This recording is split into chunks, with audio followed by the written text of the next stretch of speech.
টাকা পয়সা যতই চুম্মাদা রাখি কিন্তু কোনো লাভ নেই, তারপরের দিন পকেট খালি হয়ে যায়। আসসালামু আলাইকুম, আশা করি সবাই ভালো আছেন।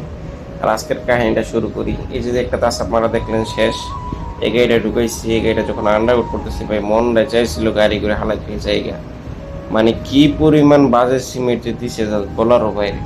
তো যাই হোক, ট্যাক্স সিমেন্ট দিয়ে দিতে খাওয়ানোর সময় হয়ে গেছে। আর যে দোকানে কিছু কিনে নিয়ে খাওয়া দাওয়া করলাম। আর এদিকে যেই বাইকটা দেখলেন, এই বাইকটা 90,000 রিঙ্গিত। তো যাই হোক, খাওয়া দাওয়া শেষ করে সেই গাড়ি রং করছি। তো আজকে গাড়ি রং করতে হবে দুইটা।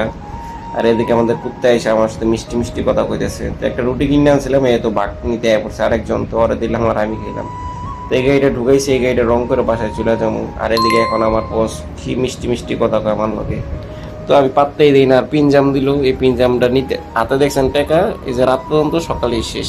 তো যাই হোক, গাড়ি রং করা শেষ, বাসায় চলে যাবো। আছে খিচুড়ি দিবস, বাসায় যাই রান্না বান্না করছি, খাওয়া দাওয়া